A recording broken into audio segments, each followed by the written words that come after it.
The autumn leaves crunched beneath my worn leather boots as I hurried across the campus of Berkeley Community College, my arms wrapped tightly around a stack of evening literature class syllabi.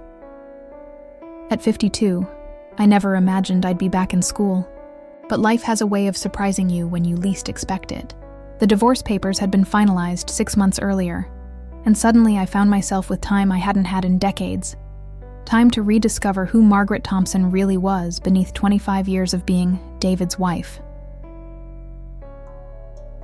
The October air carried that crisp bite that promised winter wasn't far behind, and the campus buzzed with the energy of students half my age rushing between classes. I felt oddly out of place, yet strangely invigorated. This was my third week in Professor Williams's Contemporary American Literature course, and I was already falling in love with the discussions about modern storytelling and the evolution of narrative voice. As I rounded the corner near the Humanities building, my phone buzzed insistently in my coat pocket. Juggling my books, I fumbled to answer it, not watching where I was going. The collision was inevitable and spectacular. Papers scattered like autumn leaves, my purse contents spilled across the concrete walkway, and I found myself staring up into the most striking pair of green eyes I'd ever seen.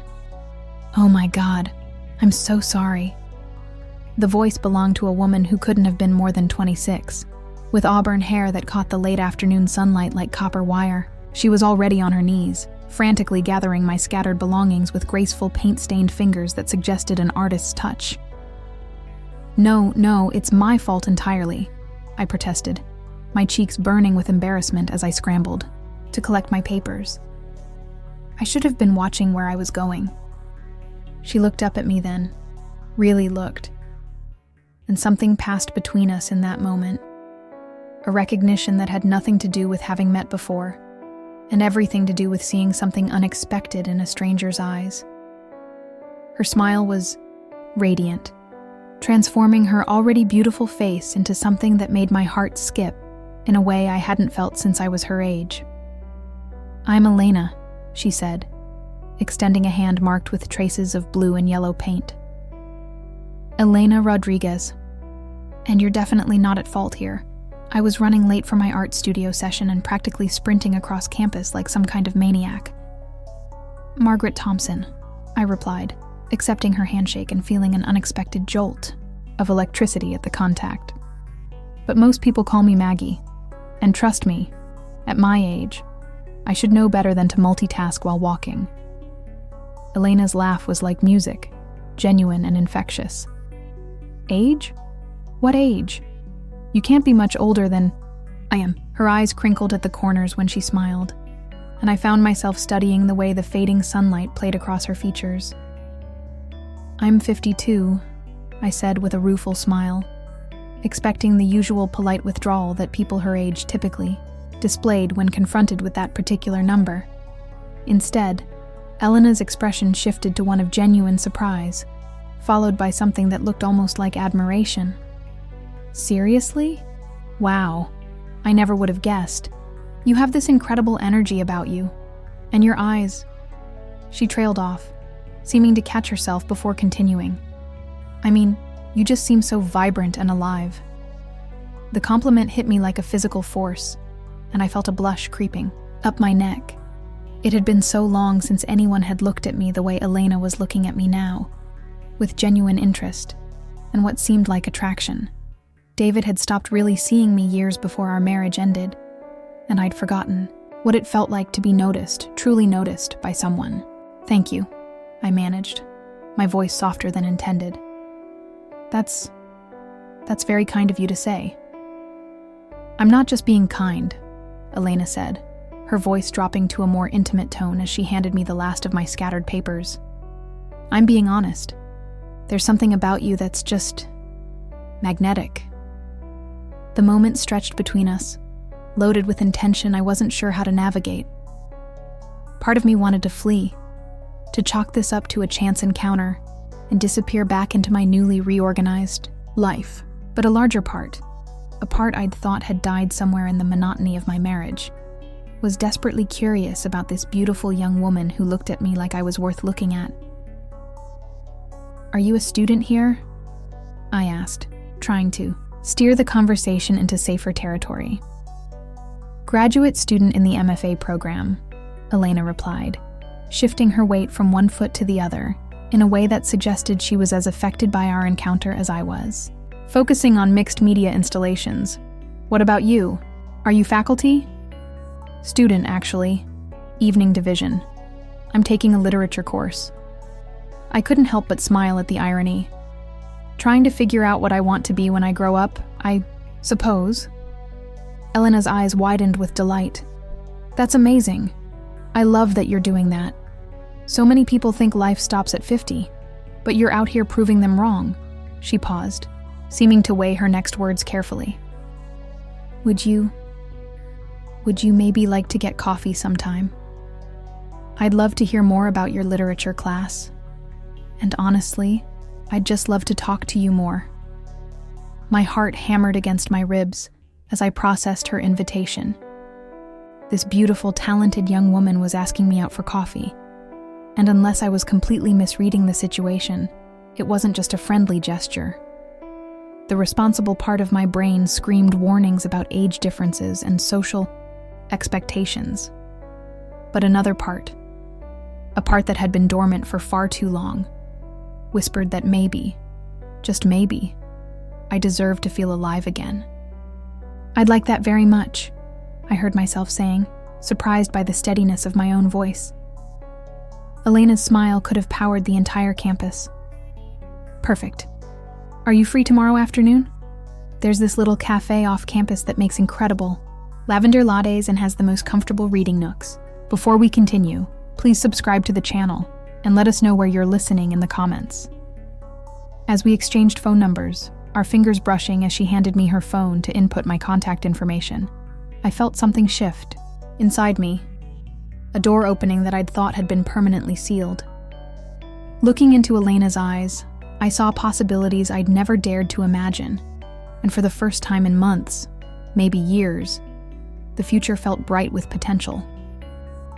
The campus around us had grown quieter as students headed home for the evening, and the streetlights were beginning to flicker on, casting everything in a warm, golden glow. Elena shouldered her art supplies bag and gave me one last lingering look. I'm really glad we crashed into each other today, Maggie, she said softly.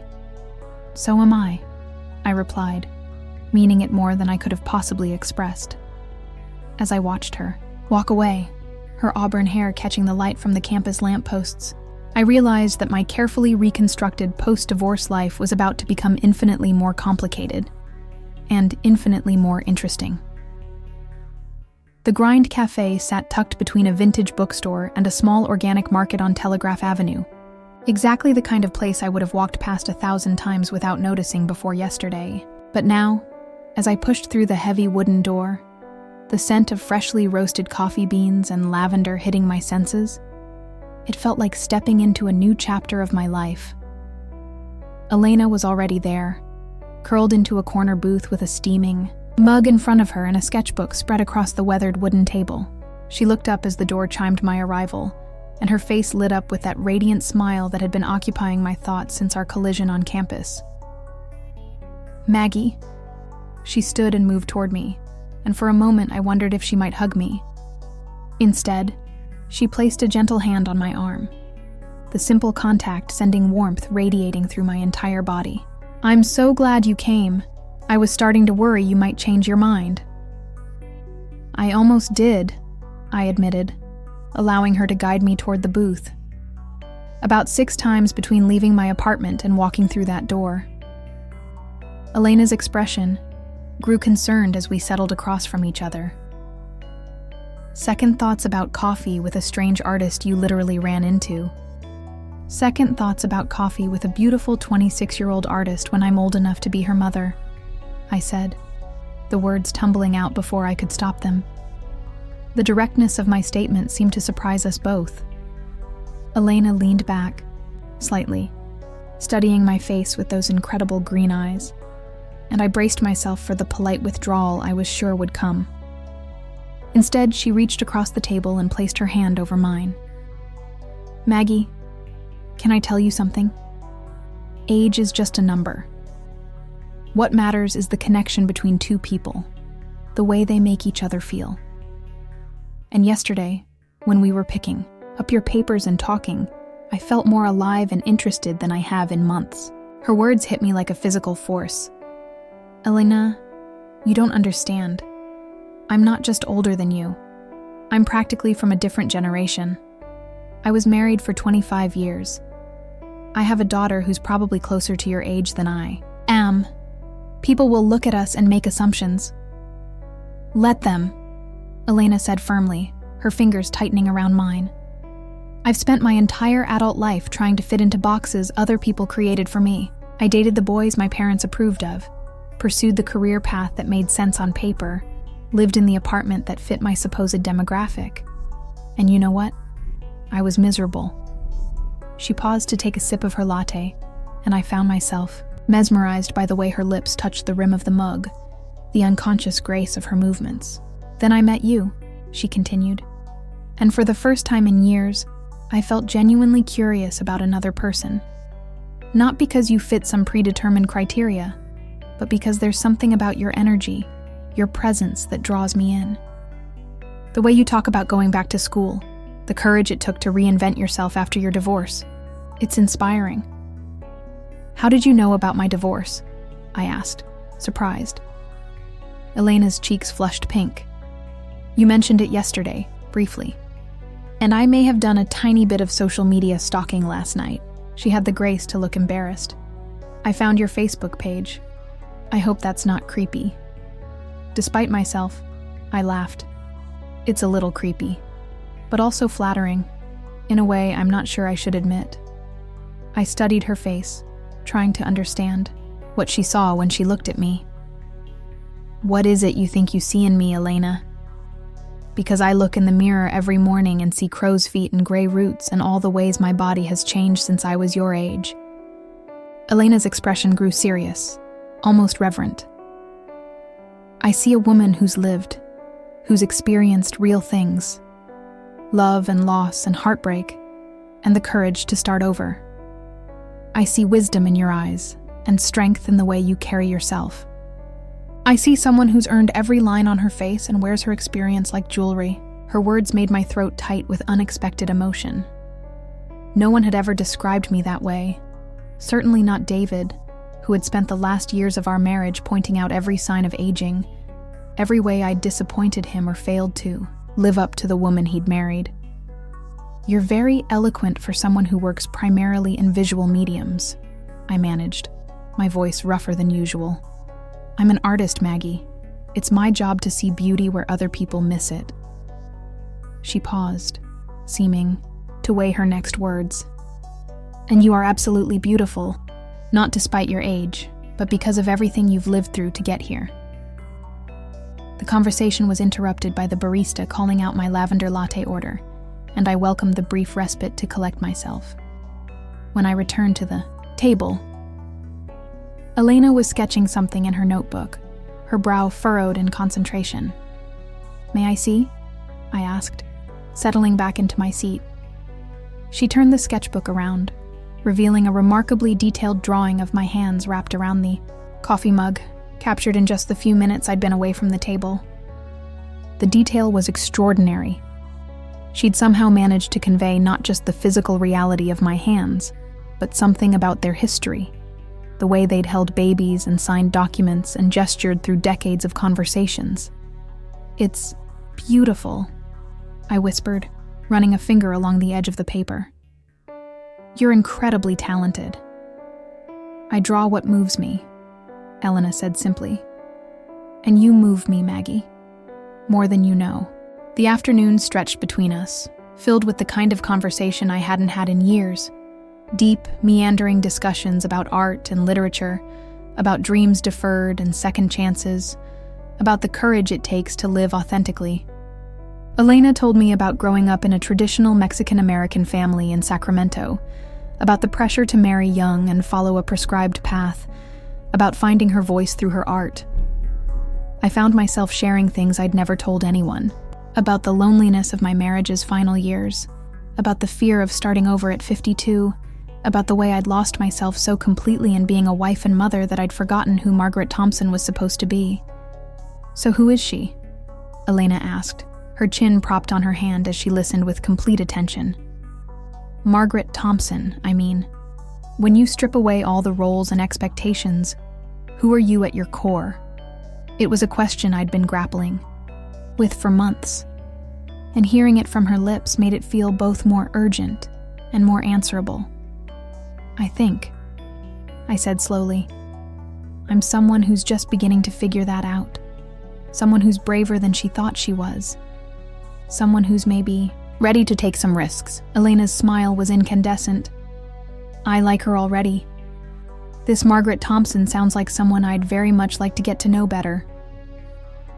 As the afternoon light shifted toward evening, casting long shadows across our table, I realized we'd been talking for over 3 hours.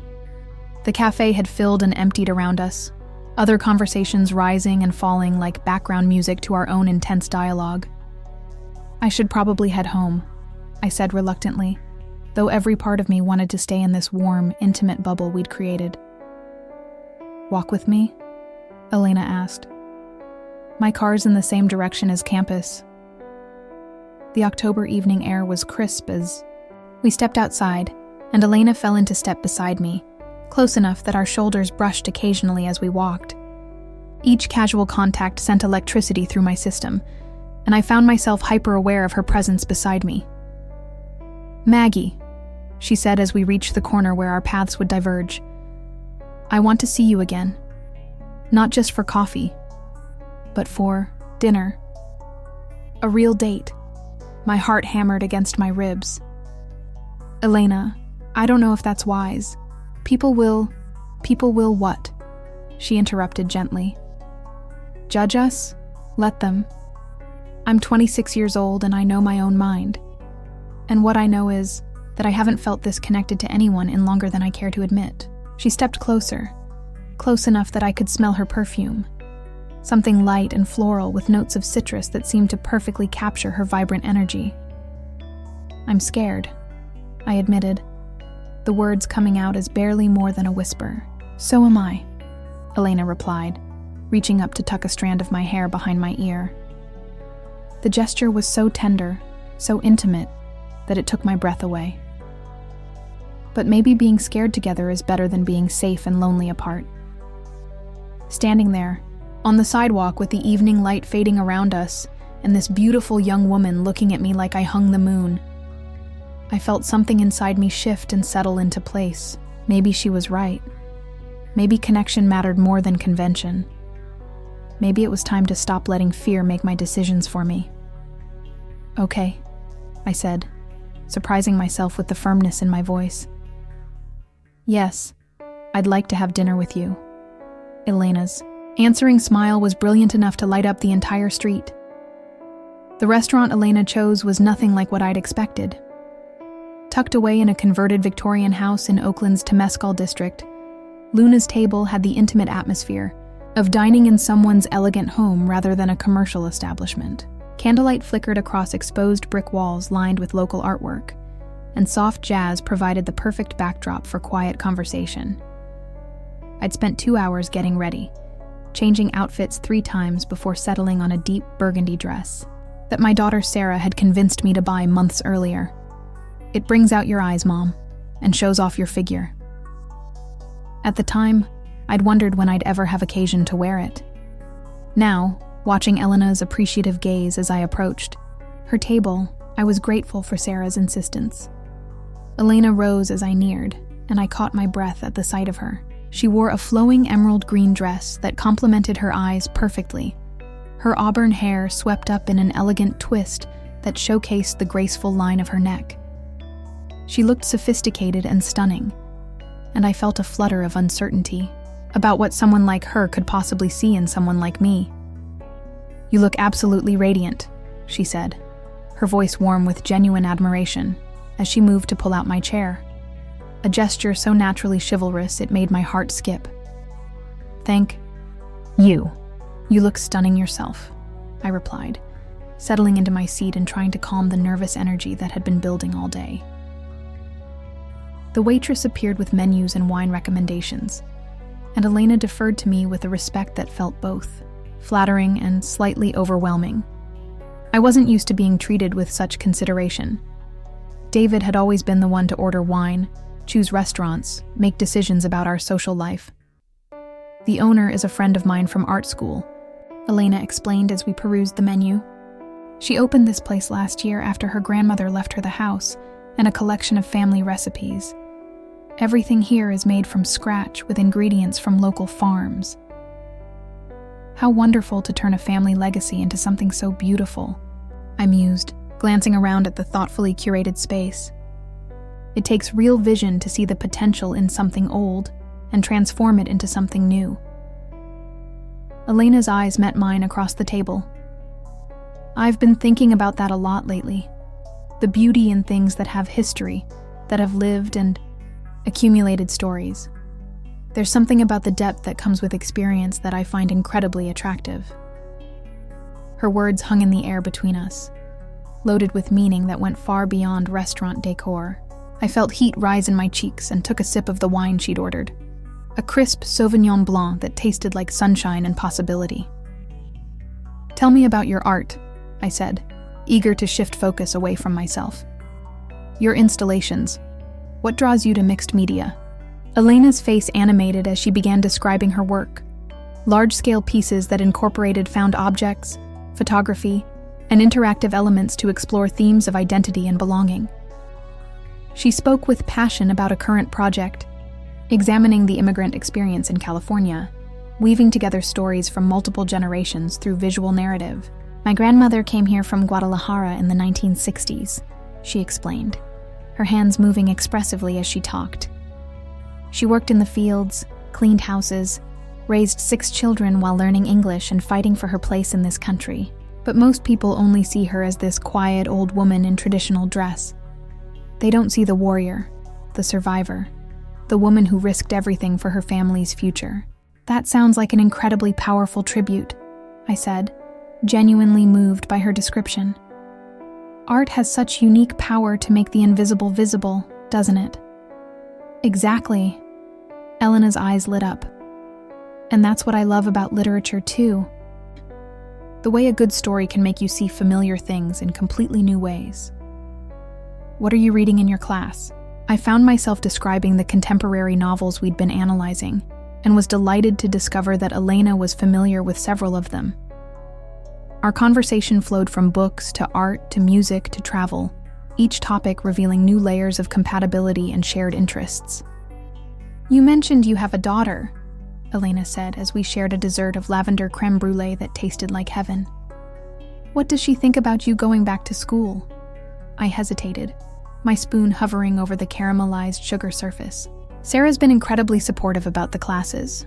She's 28, a social worker in Portland, and she's always encouraged me to pursue my own interests." I paused, gathering courage for what I needed to say next. "She doesn't know about you, though. About us. About any of this." Elena nodded thoughtfully. "That makes sense. This is all pretty new and complicated. Have you thought about what you'll tell her? If this continues, I mean." The directness of her question caught me off guard, but I appreciated her willingness to address the elephant in the room. "I honestly don't know. Sarah's always been progressive, accepting. She has gay friends. She's dated people from different backgrounds.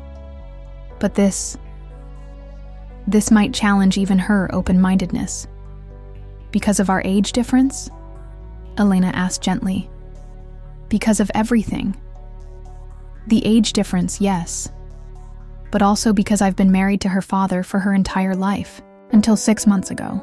She's probably not ready to see me as a sexual being at all, let alone with someone closer to her age than mine." Elena reached across the table and took my hand. "Maggie, can I ask you something?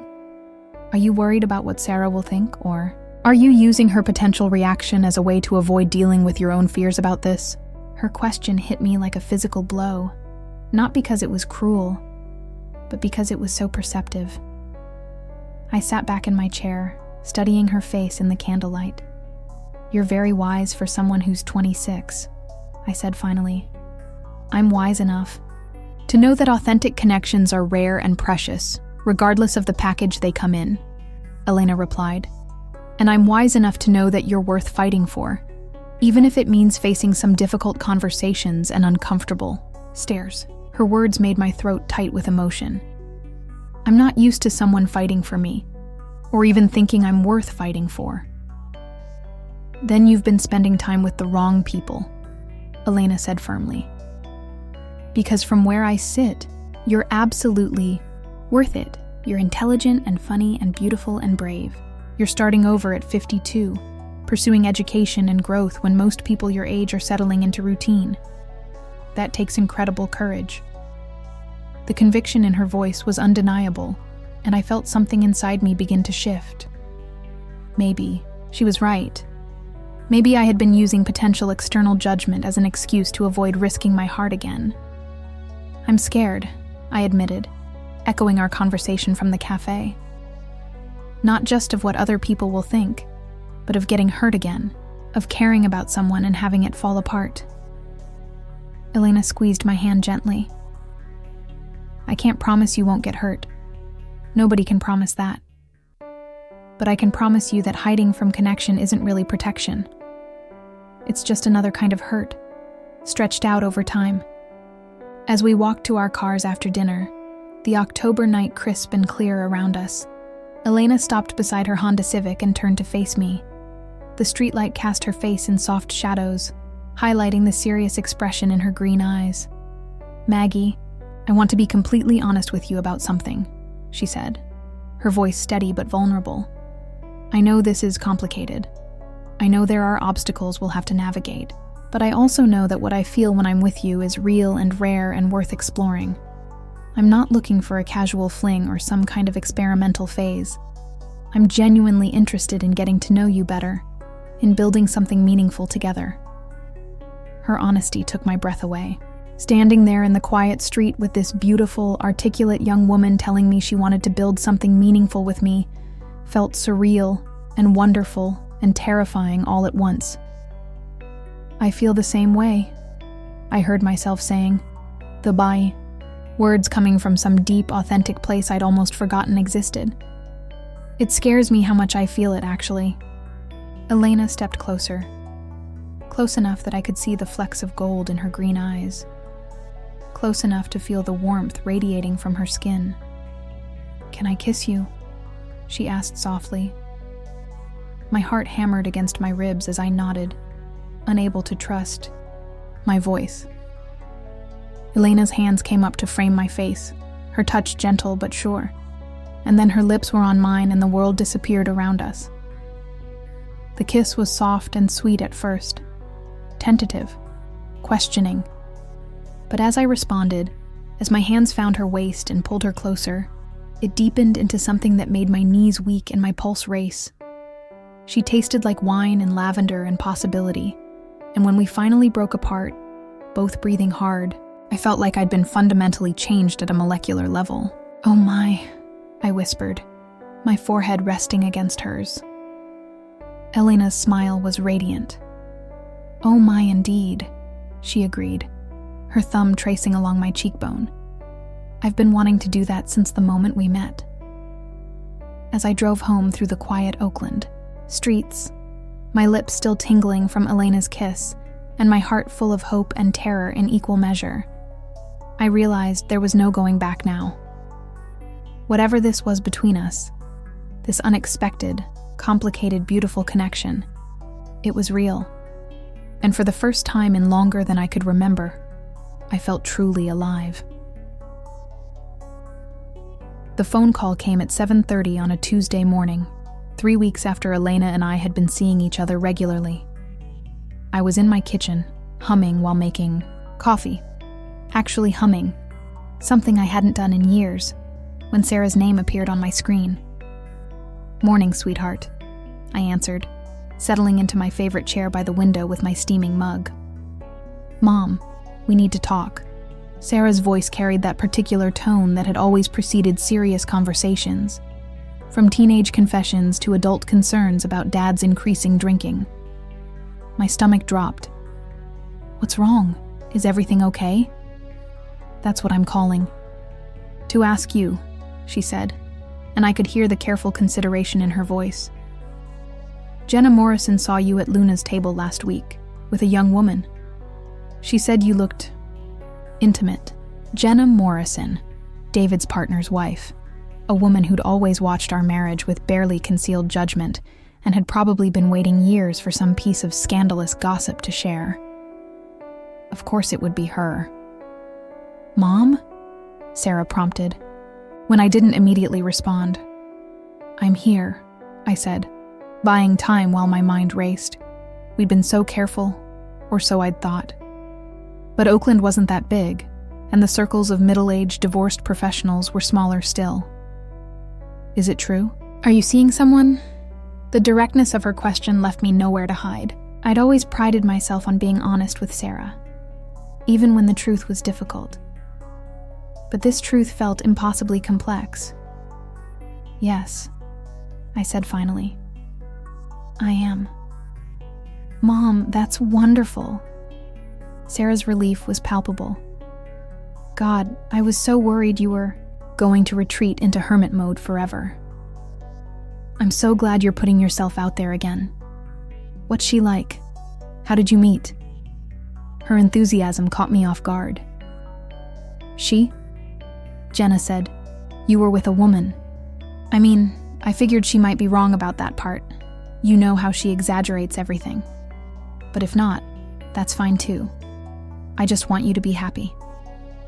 I closed my eyes, grateful for my daughter's open heart, even as I dreaded what was coming next. Her name is Elena. We met at school. She's in the graduate art program. And Sarah, she's 26. The silence that followed was deafening. I could practically hear Sarah processing this information, trying to make sense of it. 26?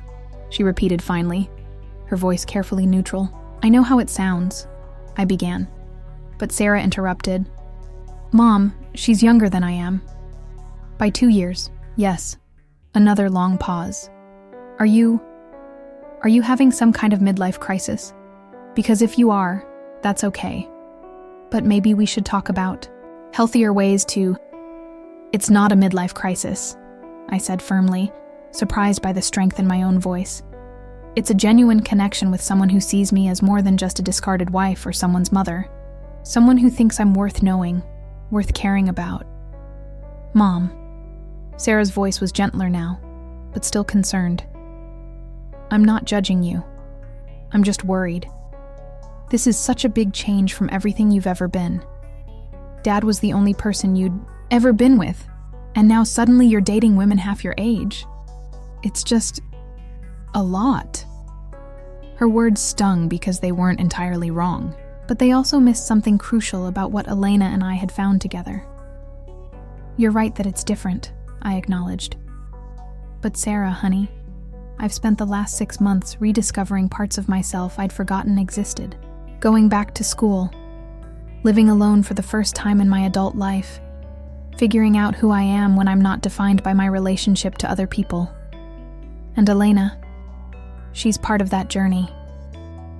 Tell me about her, Sarah said after a moment. And I heard her making an effort to approach this with an open mind. So I did. I told her about Elena's art, her intelligence, her passion for social justice. I described our conversations about literature and life, the way she challenged me to think differently about myself and the world. I explained how Elena saw strength where I saw failure, beauty where I saw aging, possibility where I saw limitation. She sounds wonderful, Mom, Sarah said when I finished, and I could hear that she meant it. But I have to ask, what does she want from you? I mean, what could you possibly have in common with someone that young? It was a fair question, one I'd asked myself countless times. More than you might think. She grew up with a lot of responsibility, helping raise younger siblings while her parents worked multiple jobs. She's mature beyond her years in some ways. And I think maybe I'm younger at heart than I realized. And the physical aspect? Sarah asked, then immediately backtracked. Sorry, that's none of my business. It's okay, I interrupted, feeling heat rise in my cheeks despite being alone in my kitchen. It's a reasonable concern. And the truth is, I feel more attractive and desired than I have in years. Elena makes me feel beautiful. Sarah was quiet for a long moment. You do sound different, Mom. Happier. More alive, I guess. I am, I said simply. I want to meet her, Sarah announced suddenly. If this is serious, if she's important to you, then I want to meet her. Panic fluttered in my chest. Sarah, I don't know if that's... Mom, I'm your daughter. And if you care about her, then I want to know her. Besides, I need to make sure she's good enough for my mother. The protective note in Sarah's voice made me smile despite my nervousness. When? I'm coming home for Thanksgiving anyway. Maybe she could join us? The idea of Elena meeting my family, sitting around my dining table with Sarah and potentially my ex-husband's relatives, made my head spin. But Sarah was right. If this relationship was going to continue, these conversations were inevitable. Let me talk to Elena, I said. See how she feels about it. Good. And Mom? For what it's worth, I'm proud of you. It takes guts to start over, to open your heart again. Even if this whole thing terrifies me a little. After we hung up, I sat staring out the window at the November morning, my coffee growing cold in my hands. The conversation had gone better than I'd dared hope, but it had also made everything feel more real, more consequential. My phone buzzed with a text from Elena. Good morning, beautiful. Thinking of you. Coffee later? I stared at the message, at the casual endearment that never failed to make my heart skip, and realized that hiding wasn't an option anymore. Sarah knew, which meant others would know soon enough. The carefully compartmentalized life I'd been trying to maintain was about to become fully integrated. I texted back, Coffee sounds perfect. We need to talk. 2 hours later, Elena slid into the booth across from me at our usual cafe, her brow furrowed with concern. That sounds ominous. Everything okay?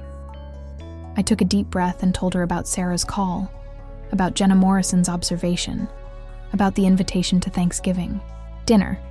Elena listened without interrupting, her expression growing more thoughtful with each detail. So, she said when I finished, we're officially out of the closet. I couldn't help but smile at her phrasing. I suppose we are. How do you feel about that? It was such a quintessentially Elena question. Direct, honest, focused on the emotional reality rather than the external circumstances. Terrified, I admitted. But also, relieved maybe? I was getting tired of looking over my shoulder, of feeling like we were doing something shameful. Elena reached across the table and took my hand. We're not doing anything shameful, Maggie. We're two adults who care about each other, trying to figure out how to build something meaningful together. And Thanksgiving? Meeting Sarah? Elena was quiet for a moment, considering. It's scary as hell. But yes, I want to meet her. I want to be part of your life, not just a secret you keep in a separate box. Her words made my throat tight with emotion. You're sure? Because once we do this, there's no going back. People will know, will have opinions, will make assumptions. Let them, Elena said firmly, echoing her words from our first coffee date. I'd rather face the world holding your hand than hide in the shadows wishing I could. That afternoon, as we walked through the Berkeley Rose Garden, the November air crisp and clean around us, Elena suddenly stopped beside a late-blooming bush and turned to face me.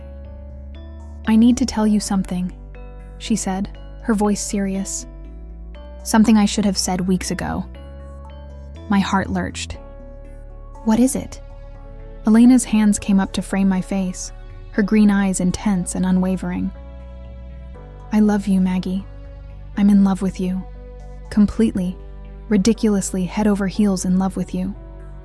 The words hit me like a physical force, stealing my breath and making my knees weak. No one had said those words to me in years, not David, certainly, and no one since. Elena, I began, but she pressed a finger gently to my lips. You don't have to say it back. I just needed you to know. Whatever happens with your family, whatever judgment we face from the world, I want you to know that this is real for me. You're not some experiment or rebellion or midlife adventure. You're the woman I love. Tears sprang to my eyes as I looked into her face, seeing nothing but sincerity and vulnerability in her expression. The word love felt foreign on my tongue after so many years of David's casual indifference. But looking at Elena, feeling the warmth of her hands against my cheeks, I realized it was true for me too. I love you too, I whispered, the words coming out rough with emotion. I didn't think I was capable of feeling this way again. You've awakened something in me that I thought was dead and buried. Elena's smile was radiant as she pulled me close, kissing me there among the roses with a tenderness that made my heart ache with its sweetness. A jogger passed us on the path and did a double take, and I felt Elena's body tense slightly against mine. Second thoughts? I asked as we broke apart. Never, she said firmly, though I could see the awareness of our public display in her eyes. But maybe we should head somewhere more private to continue this conversation. That evening, in Elena's cozy studio apartment filled with her artwork and the scent of oil paints and turpentine, we made love for the first time. It was nothing like the mechanical intimacy I'd known with David in our later years. It was passionate and tender and exploratory, two women discovering each other with wonder and care. Afterward, lying in Elena's narrow bed with her head on, my shoulder and her dark hair spread across my chest, I felt a completeness I'd never experienced before. Are you okay? Elena asked softly, her fingers tracing patterns on my skin. You're very quiet. I'm perfect, I said, meaning it completely. I'm just processing. This is all so new for me. Being with a woman? Being with someone who actually sees me. Someone who wants to know what I'm thinking, how I'm feeling. Someone who touches me like I'm precious. Elena lifted her head to look at me, her expression fierce with protectiveness. You are precious, Maggie. You're extraordinary.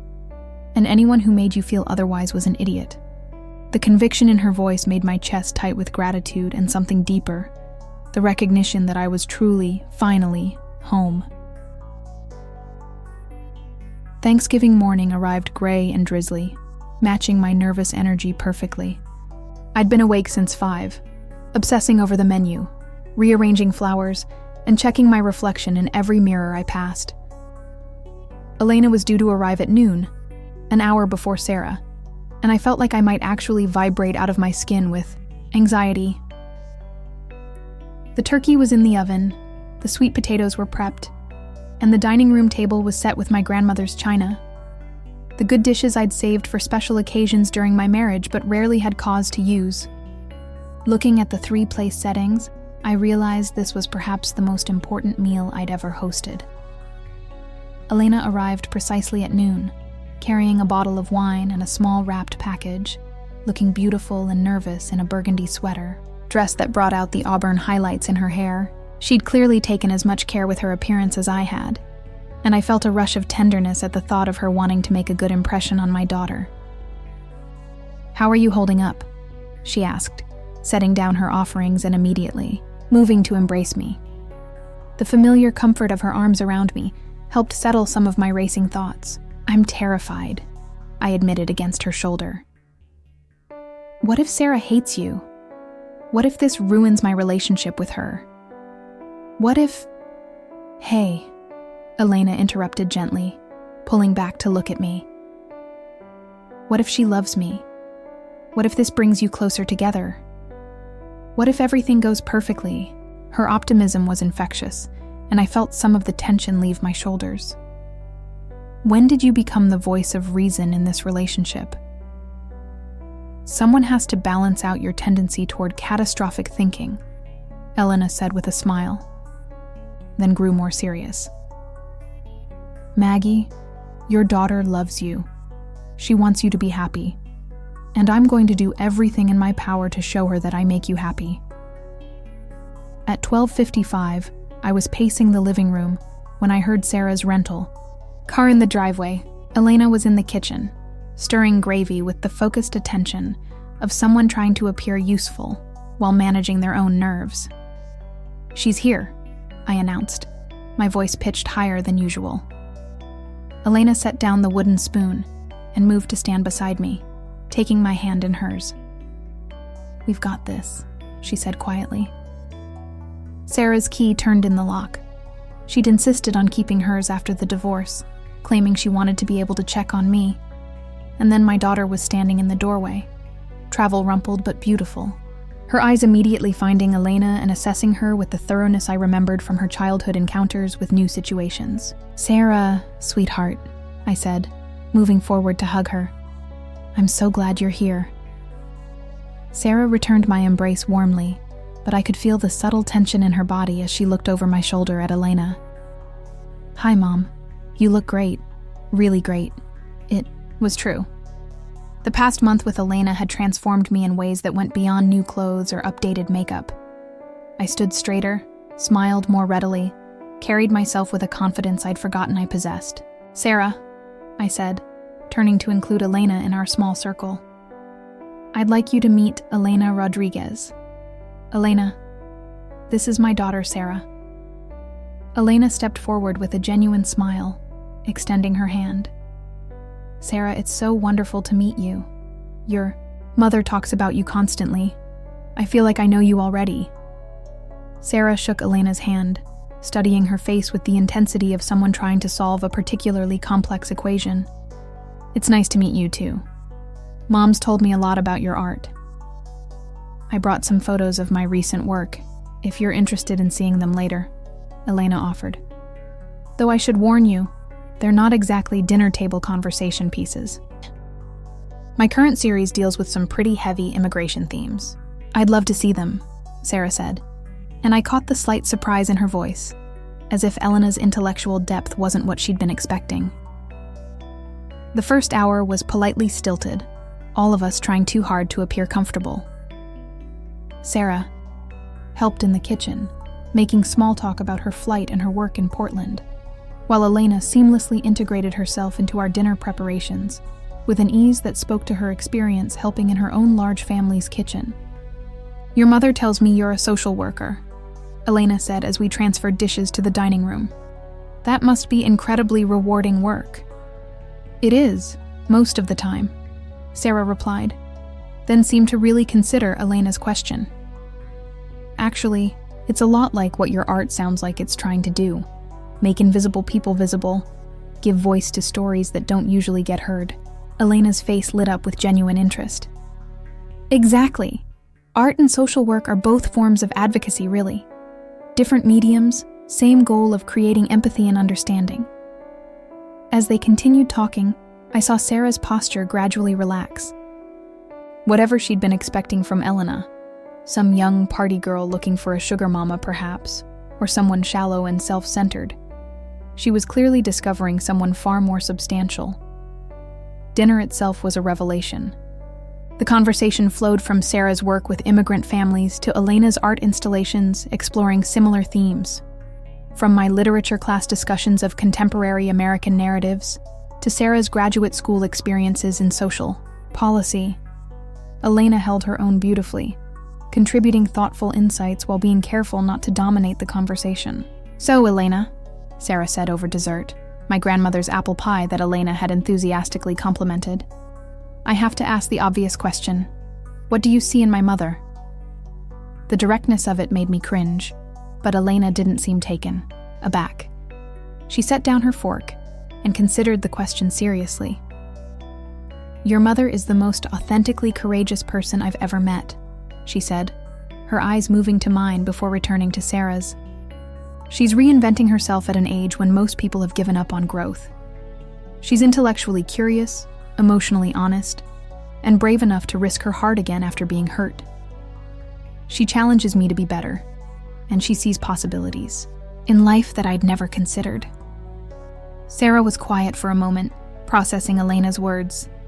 And the age difference doesn't bother you? The fact that you're closer to my age than hers? It bothered me at first, Elena admitted. Not because I saw it as wrong, but because I worried other people would dismiss what we have as something shallow or temporary. But Sarah, age is just numbers on a driver's license.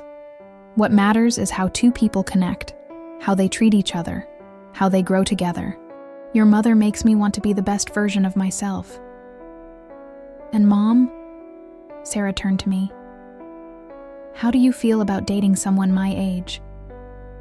I'd been dreading this question for weeks, but looking at these two women I loved most in the world, the answer felt clear and honest.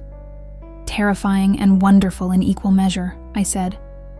Elena doesn't make me feel old, Sarah. She makes me feel alive. For the first time in years, maybe decades, I wake up excited about the day ahead. I feel attractive and desired and intellectually stimulated. She's not dating me despite my age.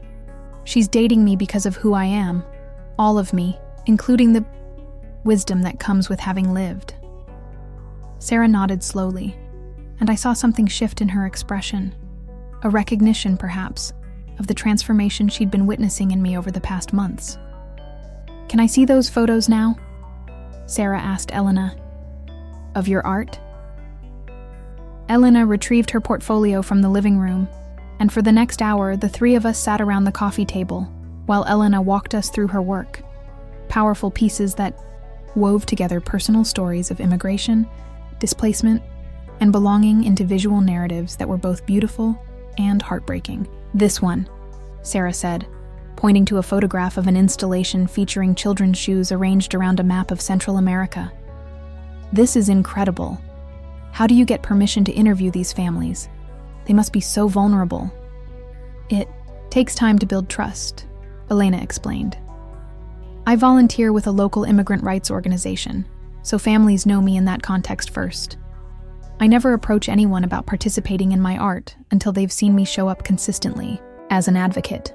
As Elena described her community involvement, tutoring ESL classes, organizing Know Your Rights workshops, providing translation services at legal clinics, I watched Sarah's respect for her visibly deepen. Later, as we cleaned up the dinner, dishes, Sarah pulled me aside in the kitchen while Elena was in the bathroom. Mom, I owe you an apology, she said quietly.